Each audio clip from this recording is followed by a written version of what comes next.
Assalamualaikum warahmatullahi wabarakatuh. Selamat pagi dan salam sejahtera bagi kita semua. Perkenalkan, nama saya Andrian Rizky Baskara. Saya adalah dosen dengan home base di program studi Teknologi Informasi Fakultas Teknik Universitas Lambung Mangkurat. Saya lulus magister di tahun 2017 pada jurusan Teknik Informatika. Alhamdulillah saat ini saya diberikan amanah sebagai koordinator program studi Teknologi Informasi Fakultas Teknik Universitas Lambung Mangkurat. Izinkan saya untuk kesempatan ini membahas tentang salah satu mata kuliah yang saya ampu di program studi Teknologi Informasi Fakultas Teknik Universitas Lambung Mangkurat, yaitu mata kuliah pemrograman web 2. Sebagai dosen, saya telah menerapkan Tridharma Perguruan Tinggi yang terdiri dari pengajaran, penelitian, dan pengabdian. Dalam proses pengajaran, saya menerapkan sistem yaitu Delivery, Assessment, and Interaction atau disingkat DIA. Delivery di mana saya menyediakan beragam materi pembelajaran untuk membantu mahasiswa belajar secara mandiri sehingga materi yang diberikan dapat diterima dengan baik oleh mahasiswa. Interaction yaitu kegiatan tatap muka antara dosen dengan mahasiswa untuk membahas mata kuliah yang dilakukan di kelas demi mencapai capaian pembelajaran. Assessment yaitu pemberian tugas terstruktur yang direncanakan. Misalnya, membuat halaman web menggunakan bahasa pemrograman PHP dan teknologi web framework.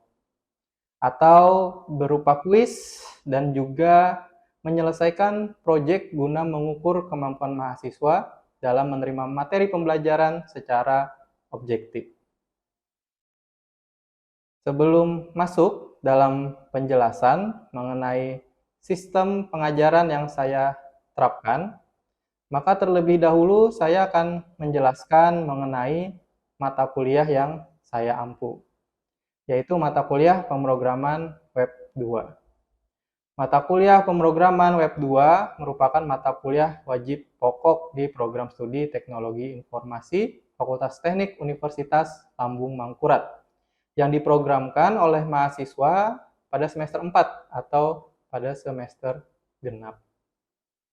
Mata kuliah dengan kode STI 4132 ini memiliki bobot 2 SKS.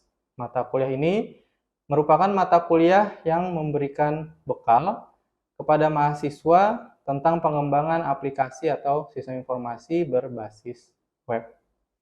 Materi yang diberikan meliputi teknologi web serta pemrograman web, termasuk di dalamnya yaitu bahasa pemrograman PHP dan teknologi web framework. Mata kuliah ini juga memberikan tentang dasar-dasar teori dalam membangun web dinamis serta konsep dasar pemrograman web menggunakan bahasa pemrograman PHP, implementasi serta pengujian aplikasi web, dan mengembangkan web menggunakan web framework. Ada dua capaian pembelajaran mata kuliah untuk mata kuliah yang sudah ditetapkan di dalam rencana pembelajaran semester atau RPS, yaitu pertama, mahasiswa mampu mengembangkan aplikasi web dinamis yang terhubung dengan basis data menggunakan bahasa PHP native. CPMK kedua, mahasiswa mampu mengembangkan aplikasi web dinamis yang terhubung dengan basis data menggunakan teknologi web framework. Sedangkan kemampuan di akhir tiap tahapan belajar atau sub CPMK, yaitu sub CPMK pertama, mahasiswa mampu menganalisa perbedaan website statis dan website dinamis. Sub CPMK kedua, mahasiswa mampu membuat halaman web dengan tipe data, variabel, struktur kondisional, struktur perulangan, dan function yang tepat pada bahasa PHP dalam halaman HTML. Sub CPMK ketiga, mahasiswa mampu membuat halaman web dengan form handling, session, dan cookies pada PHP di dalam halaman HTML. Sub CPMK 4, mahasiswa mampu membuat halaman web dinamis yang menerapkan operasi file dan directory pada PHP di halaman HTML.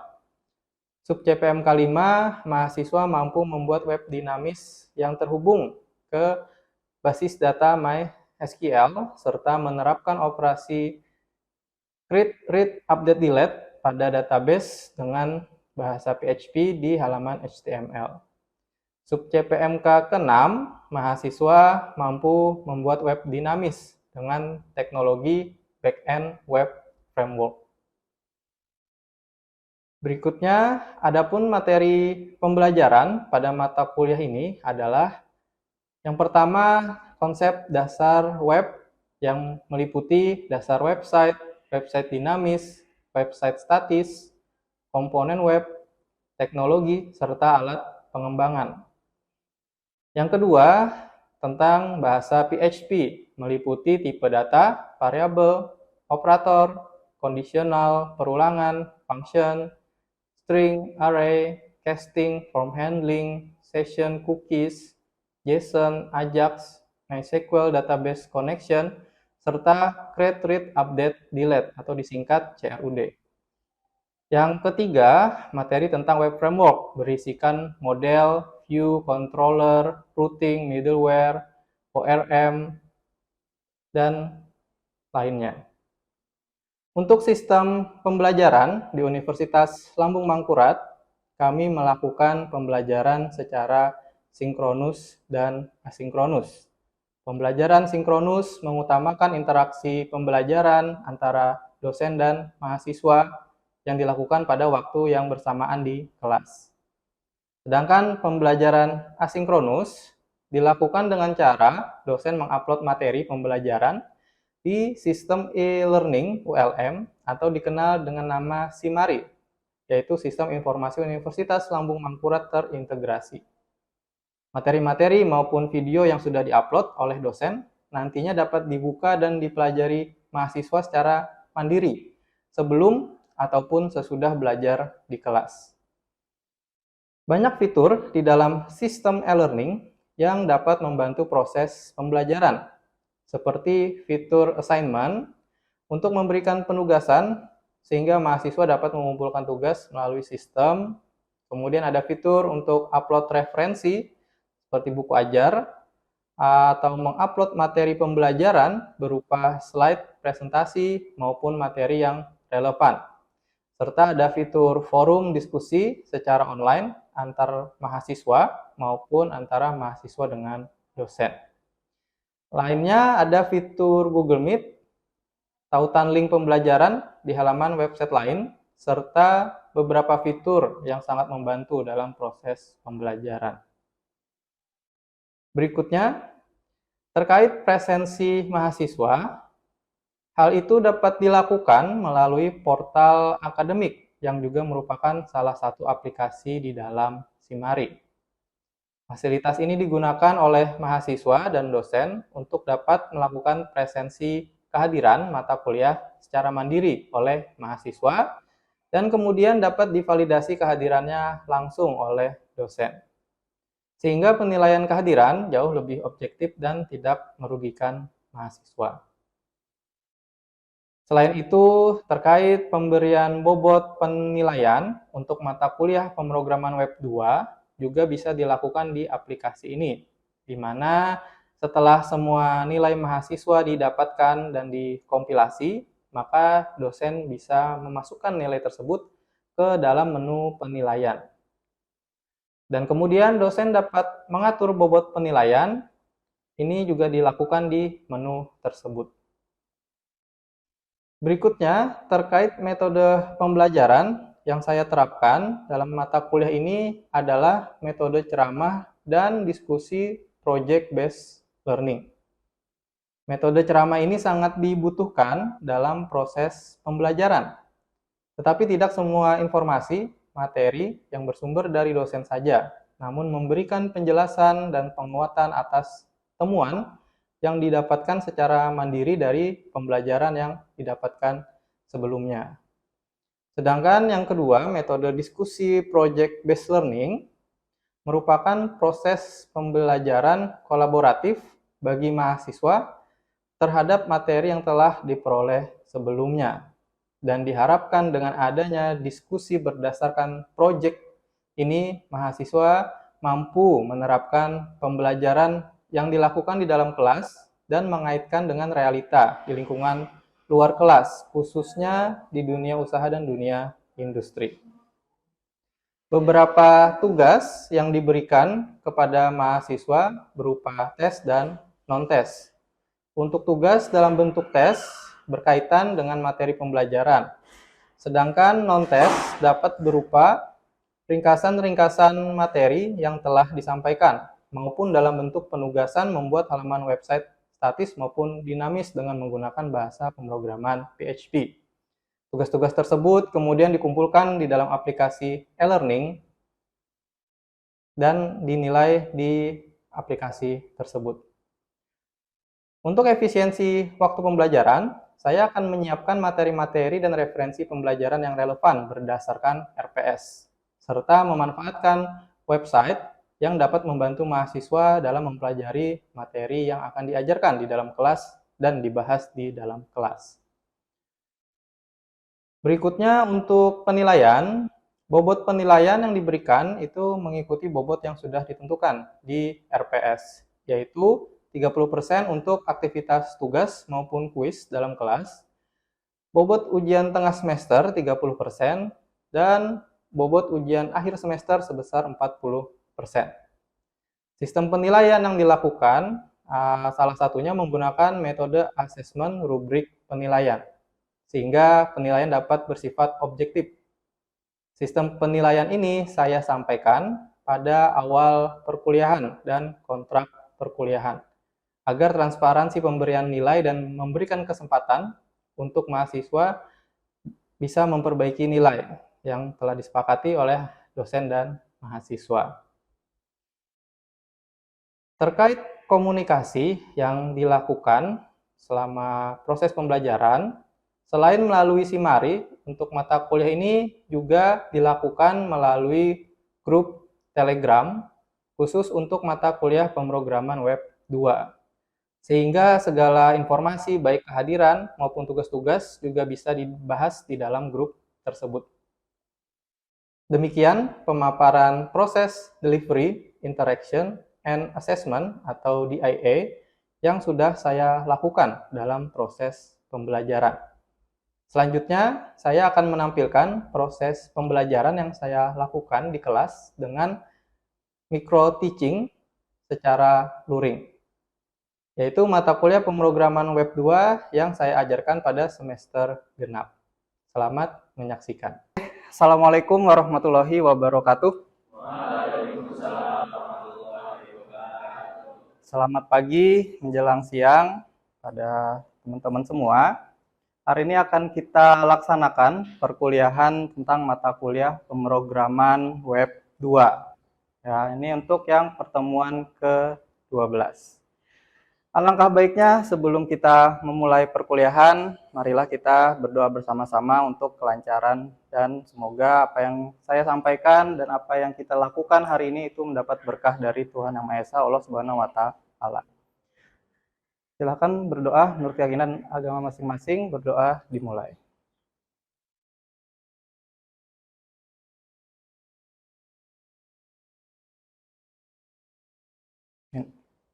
Oke, berdoa selesai. Oke, sebelum kita masuk ke dalam materi, saya ingatkan pada teman-teman semua untuk mengisi presensi di Simari terlebih dahulu.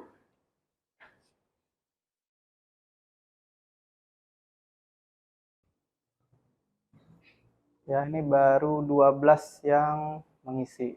Ya, jangan sampai lupa untuk mengisi presensinya.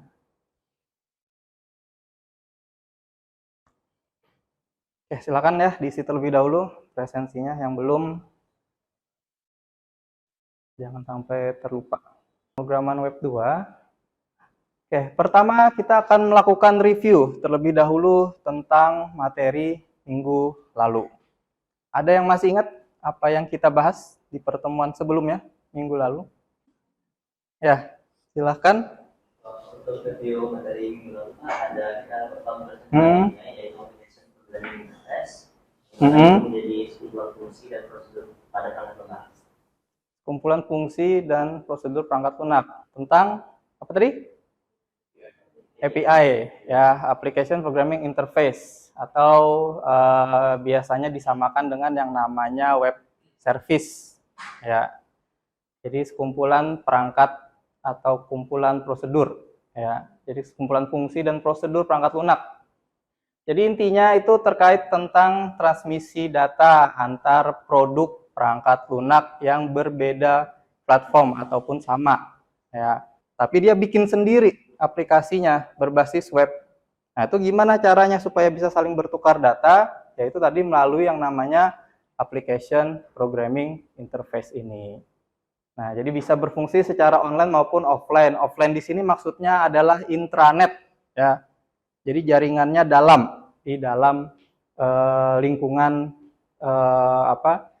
di organisasinya sendiri. Kalau online kan dia di internet, ya, di luar.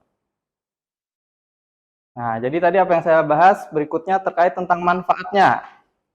Nih, ada yang masih ingat manfaatnya API ini? Dari apa yang sudah saya jelaskan tadi? Silahkan, namanya siapa? Nama saya Bima, Pak. Bima, oke. Salah satu manfaatnya itu membuat dua sistem atau aplikasi dengan bahasa yang berbeda, program berbeda, saling berinteraksi dan bertukar data. Nah, ya, tadi apa yang sudah saya sampaikan itu ya manfaatnya satu. Ada lagi yang saya sampaikan? Ya, silakan dulu. Ini siapa namanya? Manfaat API itu juga integrasi antar itunya lebih mudah. Integrasinya lebih mudah. Oke, ada lagi yang mau menyampaikan manfaat? Silahkan. Kenapa nama saya menggunakan Diana. bisa diakses melalui jaringan internet maupun intranet. Bisa diakses melalui internet dan intranet. Ada lagi, mungkin satu lagi manfaatnya? Ya, silahkan. Baik, perkenalkan nama saya Raka. Salah satu manfaat API itu adalah supaya user itu bisa layanan tadi API itu yang digunakan. Lalu kalau yang pengen main lagi bisa sambungkan gitu. Saat ingin digunakan lagi. Oke. Mungkin kalau saya simpulkan tadi penjelasannya Raka, artinya kan ketika layanannya down gitu ya, pengen dirawat, tapi itu nggak semua aplikasinya yang down, tapi untuk bagian. Jadi tingkat modularitasnya itu tinggi, bisa kita bilang tinggi. Karena nanti masing-masing fungsi dari fitur di dalam aplikasi itu mereka saling berdiri sendiri. Sehingga nanti ketika ada satu layanan yang ingin dirawat atau diperbaiki, itu akan dimatikan sementara, sedangkan yang lainnya itu masih tetap bisa berjalan. Ya, kalian menggunakan aplikasi, ya kan, contohnya e-commerce, Shopee misalkan, atau kalian menggunakan aplikasi Tokopedia. Nah, antara Tokopedia sama Gojek duluan mana aplikasinya? Tokopedia duluan kan ya. Nah, kemudian baru dikembangkan aplikasi Gojek dan GoPay-nya, ya kan. Nah, terus kok tiba-tiba di Tokopedia kalian kok bisa bayar pakai GoPay? Karena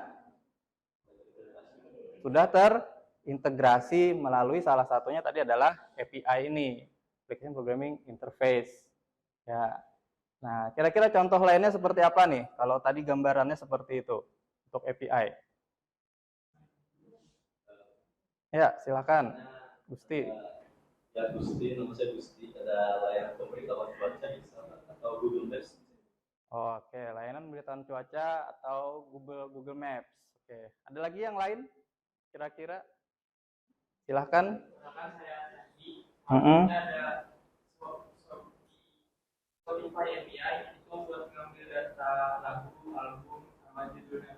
Bisa mengambil judul lagu, albumnya ya dari lagu ya. Jadi Spotify API itu dia menyediakan juga ya. Jadi contohnya Instagram dengan Spotify ya kan. Kalian ketika mau galau misalkan terus mengupdate story pakai musik gitu ya, musik galau. Nah, itu kan database-nya nggak mungkin Instagram yang punya. Dia menyediakan musik, tapi dia ada juga aplikasi khusus Spotify di situ. Nah, jadi dia saling berintegrasi, ngirim data Instagramnya sehingga bisa digunakan. Nah, itu contoh API ya. Oke, jadi itu tadi pembahasan kita terkait minggu lalu. Nah, hari ini kita akan membahas terkait tentang web framework ya. Nah, untuk pertemuan hari ini di pertemuan ke-12 kita tujuan pembelajarannya yaitu nanti di akhir pada saat beberapa pertemuan setelah ini, 3 pertemuan setelah ini ya, diharapkan nanti kalian mahasiswa itu mampu membuat website dinamis dengan teknologi back-end web framework. Ya.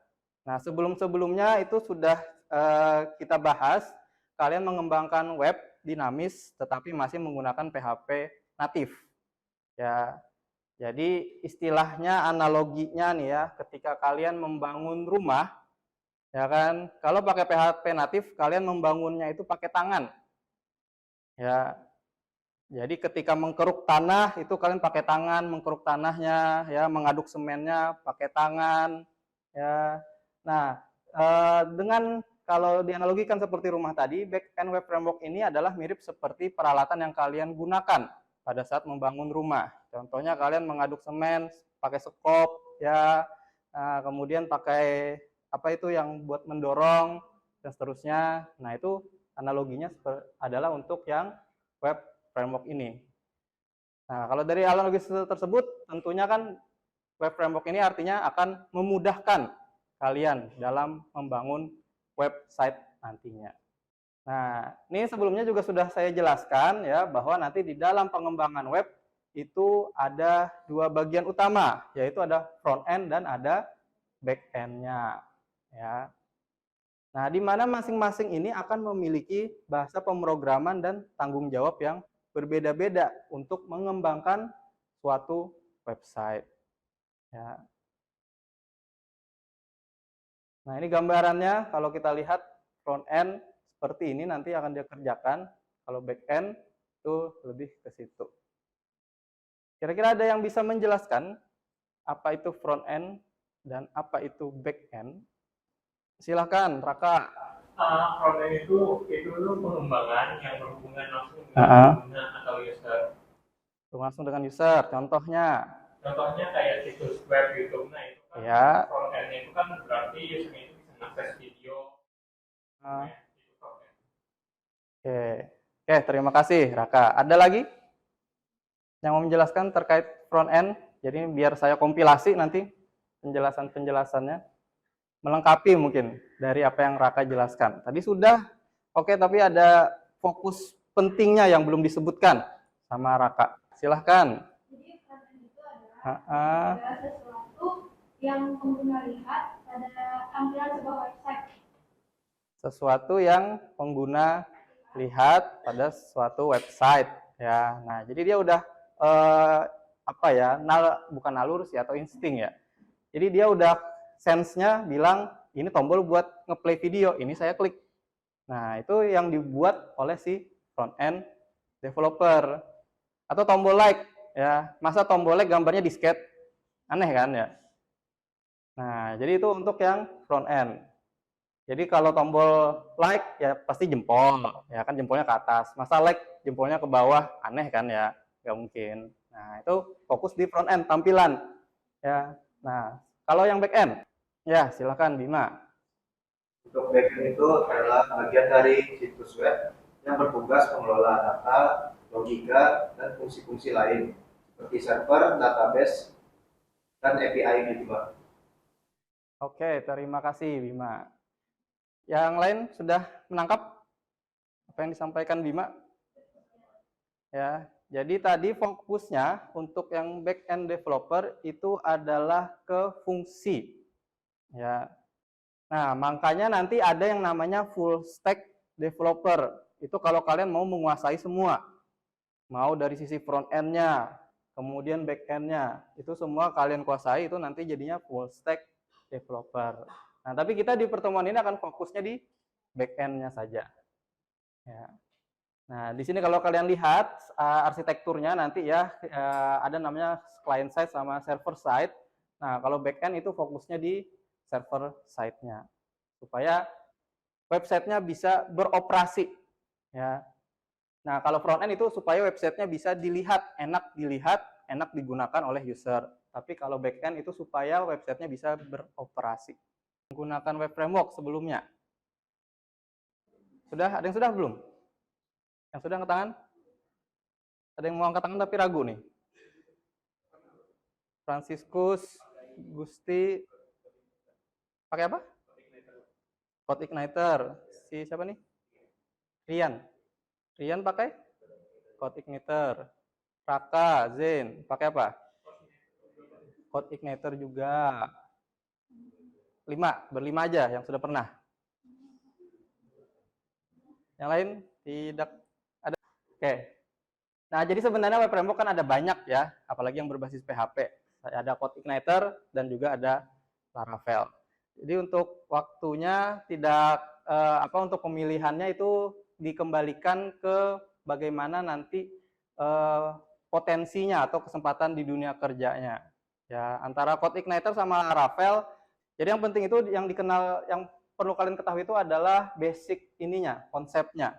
Sehingga nanti kalau berubah berubah teknologi itu akan lebih mudah untuk beradaptasi.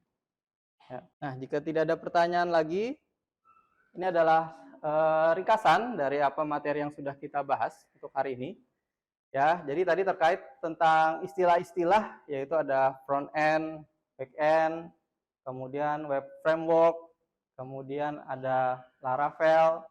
Ya, nah kemudian nanti yang kalian perlukan untuk bisa menggunakan Laravel ini, yang pertama adalah instalasi Composer, dan berikutnya nanti mengikuti tutorial dari link yang sudah saya berikan. Nah, tentunya untuk mata kuliah kita ya itu lebih bagus kalau misalkan langsung dipraktekkan. Nah, sehingga ini saya berikan tugas supaya bisa belajar mandiri ya. Nah, jadi tugasnya yaitu membuat project web sederhana yang mengimplementasikan web framework Laravel tadi. Ya. Nah, jadi kalian ikutin tadi langkah-langkah dari link yang sudah diberikan. Nah, kemudian tugas kalian adalah membuat 2 buah halaman. Halaman pertama berisi identitas diri, nama, NIM, tempat tanggal lahir, hobi, beserta foto selfie-nya. Ditaruh di situ. Nah, desainnya untuk halaman kedua itu benda-bendanya, item-itemnya dimasukkan ke dalam cardbox dengan layout ukuran 33%. Jadi nanti rata ya di tengah. Item 1, item 2, item 3. Ya. Nah, berikutnya untuk penilaiannya yang perlu kalian perhatikan, yaitu yang pertama adalah ketepatan waktu pengumpulan. Ya. Kemudian yang kedua adalah semua fungsinya berjalan dengan benar tanpa ada error. Tadi sudah ya ketentuannya di atas. Dan yang keempat adalah kemampuan menjelaskan dan menjawab pertanyaan nantinya saat dipresentasikan. Pengumpulannya nanti kalian kumpulkan di e-learning. Ya, di e-learning kita. Di Simari. Jadi dikerjakan ya, ini supaya kalian nantinya lebih memahami ya, lebih paham bagaimana nanti titik awal membangun sebuah website dengan web framework Laravel. Baik. Jika sudah cukup? Oke. Baik. Terima kasih atas perhatian dan partisipasinya teman-teman mahasiswa semua. Saya akhiri pertemuan kita hari ini. Sampai jumpa di minggu depan. Wassalamualaikum warahmatullahi wabarakatuh. Selamat siang.